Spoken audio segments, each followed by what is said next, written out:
Hi students, last time we saw Till the swallow helping the match girl. After helping the match girl, he flew back to Prince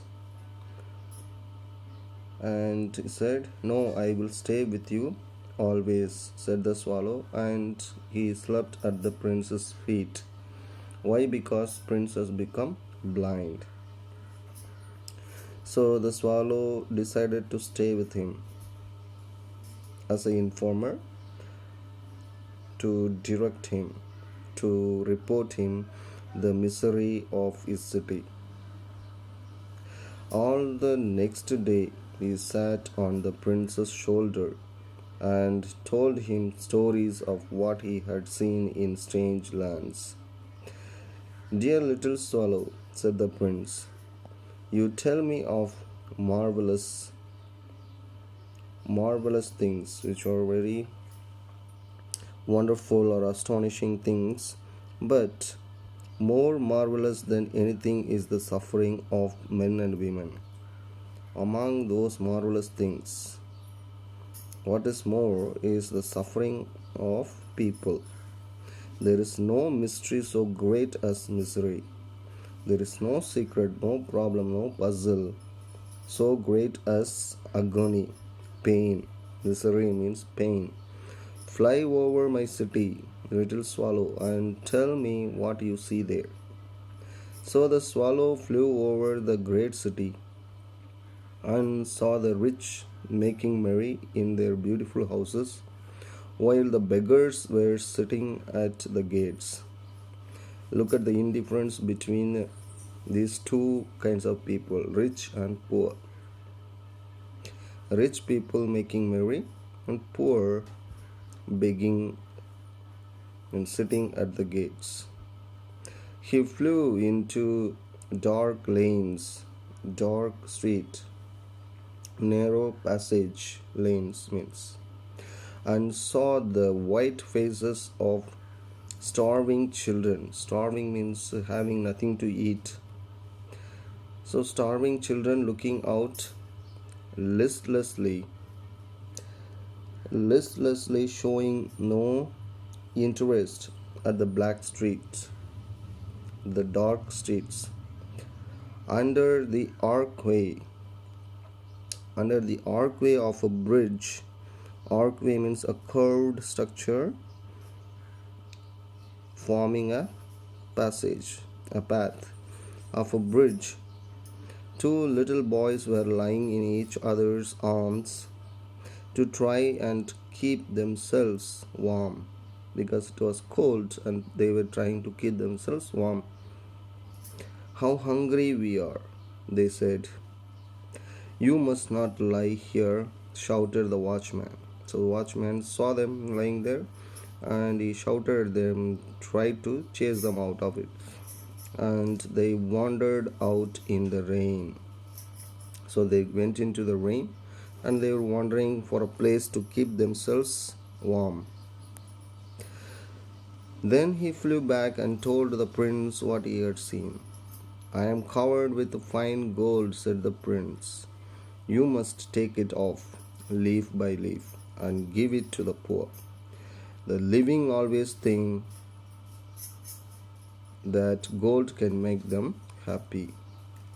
When we live, we are behind material things."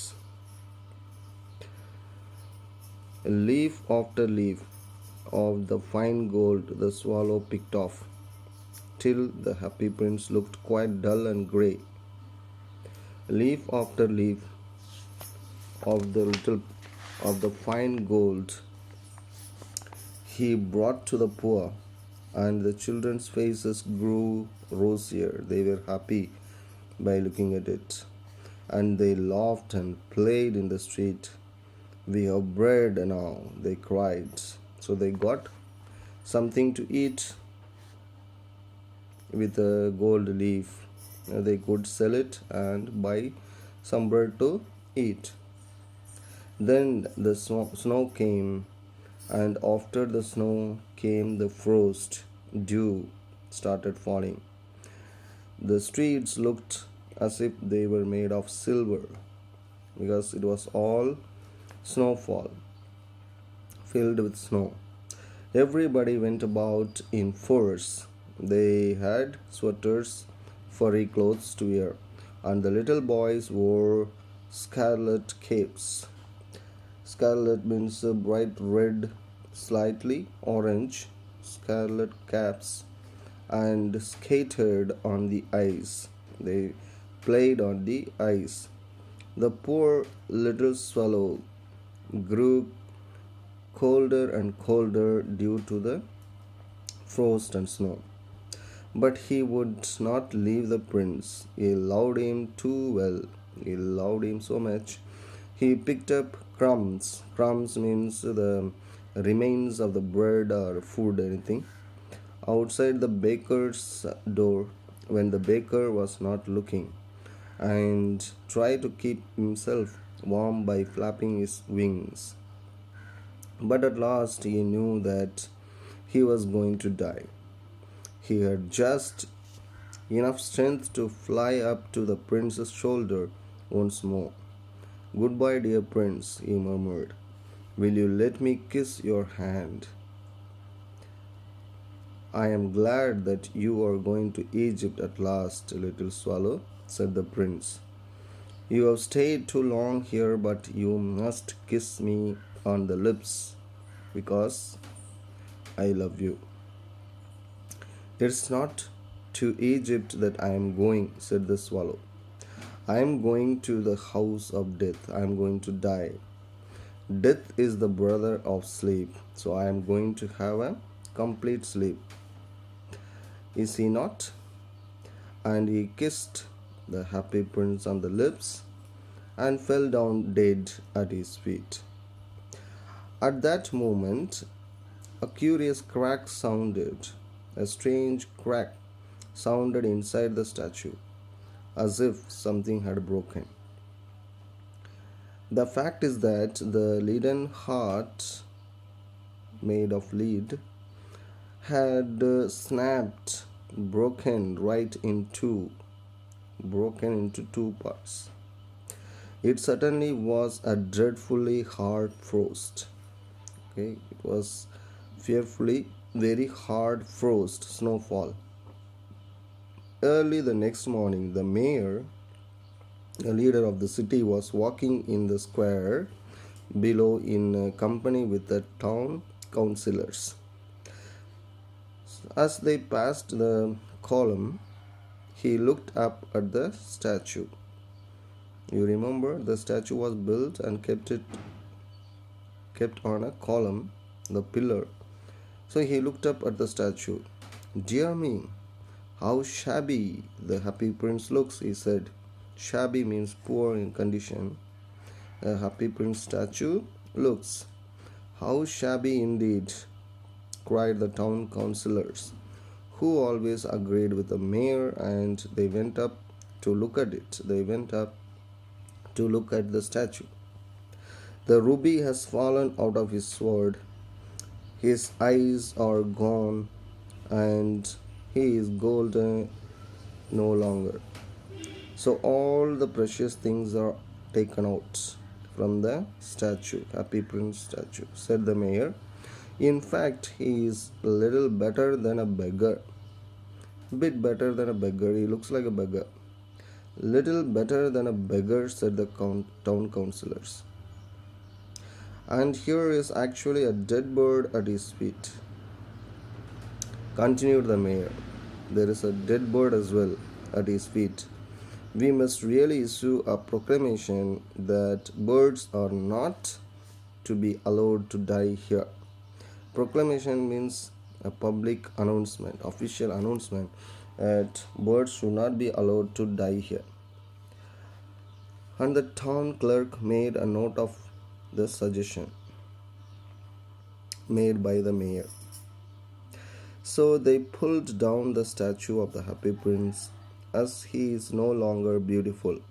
He is no longer useful. When he is not beautiful, he is not useful, said the art professor at the university. Then they melted the statue in a furnace. Furnace is a material which can be heated to make some shapes.